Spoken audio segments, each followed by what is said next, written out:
ভাইয়েরা দেখা যাচ্ছে আপনার 4টা-5টা প্রতিষ্ঠানের সভাপতি এবং সব নিয়োগ হয়তো তাদের হাত ধরে। আমি বিজয় ঘোষণা হওয়ার পরেও আমার ইউনিয়নে 5টা সেন্টারে গোলাগুলি করে আমার জয়টাকে ছিনিয়ে নিছে।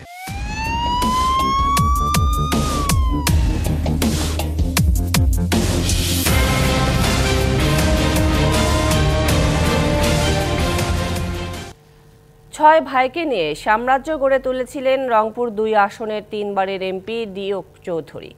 গঠন করেন নিজস্ব কথিত মন্ত্রী পরিষদ। শিক্ষা, অর্থ, ভূমি, খাদ্য, বন ও আইন মন্ত্রণালয় গঠন করে দায়িত্ব দেন এক একজনকে। কামিয়ে নেন হাজার কোটি টাকা। শুধু 97টি শিক্ষা প্রতিষ্ঠান থেকে নিয়েছেন 132 কোটি। এমপির এক একটি ভিও লেটারের মূল্য ছিল 2 কোটি টাকা। জমি দখল ছিল এমপি পরিবারের নেশা। টাকা হলে পাল্টে যেত স্থানীয় সরকার নির্বাচনের ভোটের ফলাফল। আবুল কালাম মোহাম্মদ আহসানুল হক, যিনি ডিউক চৌধুরী নামেই পরিচিত, রংপুর 2 আসন থেকে আওয়ামী লীগের টিকিটে 3 বারের সংসদ সদস্য। সরকারি ও ব্যক্তি মালিকানা জমি দখল করে একই চত্বরে গড়ে তোলেন 6 ভাইয়ের সাম্রাজ্য। নাম দেন চৌধুরী পরিবার। 3 ভাই জনপ্রতিনিধি, 2 জন ঠিকাদার ও 1 জন ব্যবসায়ী। মূলত এই ভাই ভাগ্নে আর আস্থাভাজনদের নিয়ে ডিউক চৌধুরী সৃষ্টি করেন কথিত 6 মন্ত্রণালয়। এমপির ভাগ্নে এলাকায় শিক্ষামন্ত্রী খ্যাত হেলাল মাস্টারের মাধ্যমে নিয়োগ, বাণিজ্য, শিক্ষা প্রতিষ্ঠানের ভবন বরাদ্দে কমিশন, স্কুল কমিটির সভাপতি নিয়োগ ও ল্যাব নির্মাণের নামে কামিয়েছেন শত কোটি টাকা। এছাড়া গ্রামীণ অবকাঠামো উন্নয়নের বরাদ্দ লুটপাট, ইউনিয়ন পরিষদ থেকে অর্থ আদায় এবং চাঁদার টাকা উঠানোর দায়িত্বে ছিলেন কথিত অর্থমন্ত্রী, জেলা পরিষদের সাবেক সদস্য মমতাজউদ্দিন। আমাদের এক্স এমপি যিনি ছিল, ওনার পিএসও স্কুল কলেজের সভাপতি ছিল এবং ওনার ভাইয়েরা দেখা যাচ্ছে আপনার 4টা-5টা প্রতিষ্ঠানের সভাপতি এবং সব নিয়োগ হয়তো তাদের হাত ধরে। চাচাতো ভাই পৌর মেয়র টুটুল চৌধুরীর একচ্ছত্র আধিপত্য ছিল প্রশাসনে। বাড়িতেই চালাতেন থানার কার্যক্রম। কেউ মতের বিরুদ্ধে গেলেই দেয়া হতো মিথ্যে মামলা। অকথ্য নির্যাতন চালাতো ডিউক চৌধুরীর পেটোয়া বাহিনী। এলাকায় বিচার সালিসের নামে প্রহসন চালাতেন আর এক চাচাতো ভাই লিটন চৌধুরী। আর জমি দখল, টেন্ডারবাজি, ঠিকাদারি ও ব্যবসায়ী সিন্ডিকেটের হোতা ছিলেন লিঙ্কন চৌধুরী। এছাড়া খাদ্য ও বন মন্ত্রী খ্যাত পলিন চৌধুরী নিয়ন্ত্রণ করতেন এলএসডি গোডাউন, সরকারি জলাশয় দখল, লিজ, সড়কের গাছ কর্তন, solar panel, TCB, OMS dealership নিয়োগ সহ স্থানীয় হাট বাজার। আপনার টেন্ডারবাজি থেকে শুরু করে নিয়োগ বাণিজ্য, এমনকি ওএমএস, টিসিবির মতো যে ডিলারশিপগুলো আছে সেগুলো পর্যন্ত তারা নিজেদের মনোপুত মানুষকে দিয়েছিল এবং তাদের কাছে মাসিকভাবে তারা একটা চাঁদা নিত। এমপির মদতে বালু সিন্ডিকেট নিয়ন্ত্রণ করতেন সাবেক উপজেলা চেয়ারম্যান ফজলে রাব্বি সুইট। প্রশাসনকে কুক্ষিগত করে স্থানীয় সরকার নির্বাচনে ভোটের ফল পাল্টে দিতেন ডিউক চৌধুরী। আমার নাগেরহাট থেকে ধলাইঘাট পর্যন্ত গোটাল নদীর বালুগুলো তারা নিয়ে এনেছে। সমস্ত রাস্তাঘাটের একের গাছটা সব উজাড় করে তারা খেয়েছে। তারা দলীয় প্রভাব দেখিয়ে আমার ইউনিয়নে, আমি বিজয় ঘোষণা হওয়ার পরেও আমার ইউনিয়নে 5টা সেন্টারে গোলাগুলি করে আমার জয়টাকে ছিনিয়ে নিছে।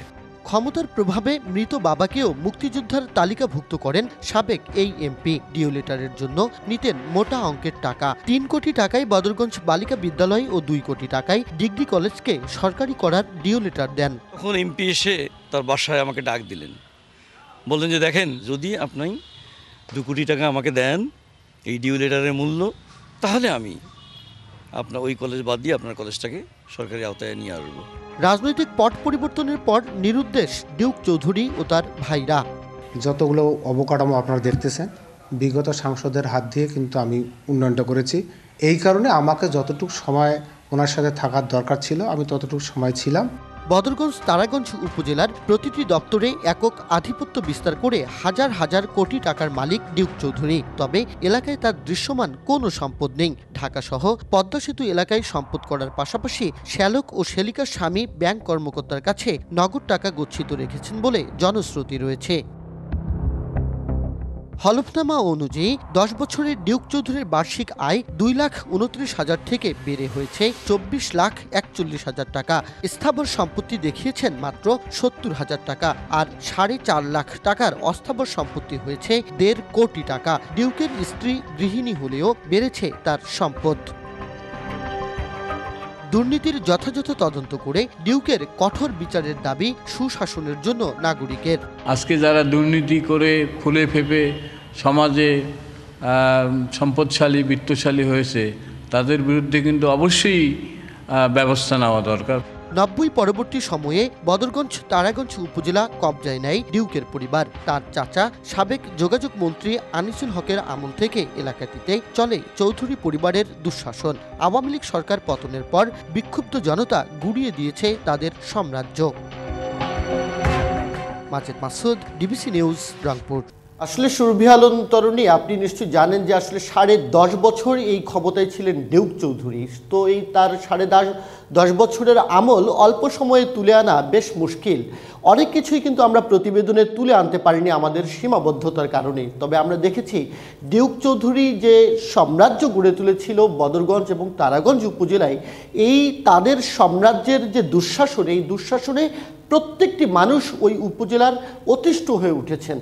তাদের দুঃশাসন থেকে বাদ যায়নি, খোদ তাদের দলের যারা আওয়ামী লীগের নেতাকর্মী ছিলেন তারাও কিন্তু বাদ যায়নি। একরকম একটা পরিবারতন্ত্র বা রাজতন্ত্র কায়েম করা হয়েছিল এই আসনে। আমি যদি আপনাকে একটু বলি যে আসলে গেল ইউনিয়ন পরিষদ নির্বাচনে মোট 4টি ইউনিয়নে 60 লাখ, 70 লাখ এবং কোথাও 30 লাখ 40 লক্ষ টাকা নিয়ে এই ডিউক চৌধুরী তাদের যে স্থানীয় নির্বাচনের ভোটের ফল সেটি কিন্তু বদলে দিয়েছেন। বিষ্ণুপুর নামে একটি ইউনিয়ন পরিষদ রয়েছে, সেখানে ডিউক চৌধুরীর ছোট ভাই শান্ত চৌধুরীকে জয়লাভ করানো হয়, অথচ বিপুল ভোটের ব্যবধানে সেখানে জয়ী ছিলেন আকরাম হোসেন নামের এক ব্যক্তি। তিনি যেটি বলছেন যে 7টি কেন্দ্রে গোলাগুলি করে তার ফলাফল ছিনিয়ে নেওয়া হয়েছে। একইভাবে লোহানীপাড়া ইউনিয়নে এই ডিউক চৌধুরীর স্ত্রীর বড় ভাই, যাকে সমন্দি বলা হয়, ডালু শাহ নামে একজনকে নির্বাচিত করা হয়েছে। কিন্তু তথ্যপত্র বলছে যে সেখানে সেকেন্দার আলী নামে একজন ব্যক্তি, তিনি নির্বাচিত হয়েছিলেন। যদি মধুপুর ইউনিয়নের কথা বলি, সেখানে ভুট্টু মিয়া নামে এক ব্যক্তিকে নির্বাচিত করা হয়েছে, যার কাছে স্থানীয় সাবেক সংসদ সদস্য ডিউক চৌধুরী 30 লক্ষ টাকা নিয়েছে। সেখানে নির্বাচিত হয়েছিলেন লালন মিয়া। অপরদিকে একইভাবে কুতুবপুর ইউনিয়নে সেখানে উপনির্বাচন হয়। এই উপনির্বাচনে সাবেক চেয়ারম্যান যিনি ছিলেন মোস্তাক চেয়ারম্যান, তার স্ত্রী প্রতিদ্বন্দ্বিতা করছিলেন, কিন্তু তার স্ত্রীকে ভয় ভীতি প্রদর্শন করে তাকে প্রচারণা চালাতে দেওয়া হয়নি। 60 লাখ টাকা নিয়ে শামসুল নামের এক ব্যক্তিকে নির্বাচিত করা হয়েছে। গোপালপুরের যিনি সাবেক চেয়ারম্যান রয়েছেন, সেখানেও কিন্তু আমরা দেখেছি যে সেই ফলাফল কিন্তু বদলে দেওয়া হয়েছে। আজিজা রহমানের ব্যক্তির একজনের ফলাফল ছিনিয়ে নিয়ে শামসুল হক নামে এক ব্যক্তিকে নির্বাচিত করা হয়েছে। আমরা আসলে প্রতিবেদনে বলছিলাম যে ডিউক চৌধুরীর যে 6 ভাই ছিল, তারা যে সাম্রাজ্য গঠন করেছিল, এই সাম্রাজ্য কায়েম করার মূল কারণ হলো ইউনিয়ন পরিষদ তাদের হাতে ছিল, উপজেলা পরিষদ তাদের হাতে, পৌরসভা তাদের হাতে, এবং স্থানীয় যে আসন রয়েছে রংপুর 2 আসন, পুরোটাই আসলে তাদের ব্যক্তি দিয়ে তারাই কিন্তু জনপ্রতিনিধি ছিলেন। নির্বাচনের সময় প্রার্থীর হলফনামা যে পরীক্ষা করার একটা চল থাকতো, তা কি পরীক্ষা করা হতো না, নাকি এক্ষেত্রেও দুর্নীতির আশ্রয় নেওয়া হয়েছে? জি, আপনি ঠিকই বলছেন যে আসলে আমরা দেখেছি যে প্রশাসন তাদের হাতের মুঠোয় থাকার কারণে তারা হলফনামা যেভাবে মন চেয়েছে, মন গড়াভাবে হলফনামা কিন্তু তারা দাখিল করেছে। এগুলো পরীক্ষা নিরীক্ষা তো দূরের কথা, তাদের বিষয়ে কোনো প্রশ্নই তুলেননি তৎকালীন প্রশাসন। একরকম থানার কার্যক্রম যেমন বাড়িতে চালাতেন, অন্যদিকে কিন্তু আমরা দেখেছি উপজেলা পরিষদও যেন তাদের ঘর বাড়িই ছিল। যা বলতো, এক কথায় যদি বলি, এই চৌধুরী পরিবারের কথাই বদরগঞ্জ তারাগঞ্জের সূর্য উদয় হতো, সূর্য অস্তমিত হতো। তাদের মতের বিপক্ষেই যারা গেছে তাদেরকে মিথ্যা মামলায় যেমন তাদেরকে হয়রানি করা হতো, এমনকি তাদের নিজস্ব যে সন্ত্রাসী পেটোয়া বাহিনী ছিল, এই পেটোয়া বাহিনী দিয়ে তাদেরকে তুলে নিয়ে এসে কিন্তু নির্যাতনে তাদের উপরে খড়গ নেমে আসতো। এলাকায় জমি দখলের কথা যদি বলি, সেটা হচ্ছে যে এখন তো তারা সবাই নিরুদ্দেশ, সেই ক্ষেত্রে তার বিরুদ্ধে প্রশাসনিক কার্যক্রমগুলো কিরকম হবে এবং তার সম্পদগুলোরই বাকি হবে। জি, এই জায়গায় একটু বলি, ডিউক চৌধুরীর পরিবার, মানে সে যেখানে বিয়ে করেছে তার শ্বশুর পরিবার বিএনপির খুব কাছের ব্যক্তি। আমরা শুনেছি বিএনপির একজন কেন্দ্রীয় নেতার বাড়িতে ডিউক চৌধুরী এই পরিবর্তিত সময়ে আশ্রয় নিয়েছে, এবং তার যে অর্থ সম্পদ, নগদ টাকা, সেটি তার শ্বশুর পরিবারে গচ্ছিত রেখেছে।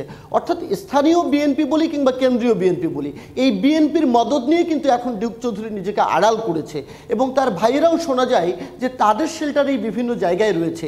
ফলে তাদের পরিবর্তিত পরিস্থিতিতে এসে তাদের বিরুদ্ধে কোনো আইনগত ব্যবস্থা নেওয়াও যায়নি, এবং তার যে সম্পদগুলো রয়েছে সেই সম্পদগুলো, যাদের জমি বেদখল হয়েছিল, জমিগুলো উদ্ধার করেছে অনেকেই, এবং যারা বিভিন্নভাবে নির্যাতিত হয়েছে তারা এখন মুখ খুলছেন, কথা বলছেন, কিন্তু তেমনভাবে আমরা দেখছি না দৃশ্যমান কোনো আইনি পদক্ষেপ এই পরিবারের বিরুদ্ধে কিন্তু আমরা দেখছি না। তরুণী, আমি আপনাকে আরেকটা বিষয় বলতে চাই যে ডিউক চৌধুরীর শুধু তার ভাই কিংবা সে না, তার যে এপিএস রয়েছে, এই এপিএসও কিন্তু কোটি টাকায় সৈয়দপুরে একটি রিসোর্ট তৈরি করেছে, তার বাড়িতে বহুতল ভবন নির্মাণ করেছে। সেখানকার সাবেক যে পৌর মেয়র রয়েছে উত্তম সাহা, তিনিও কিন্তু ডিউক চৌধুরীর মদতে কোটি কোটি টাকার সম্পদ করে ফেলেছেন। জি, বুঝতে পেরেছি। মাজেদ মাসুদ, ধন্যবাদ আপনাকে যুক্ত হবার জন্য।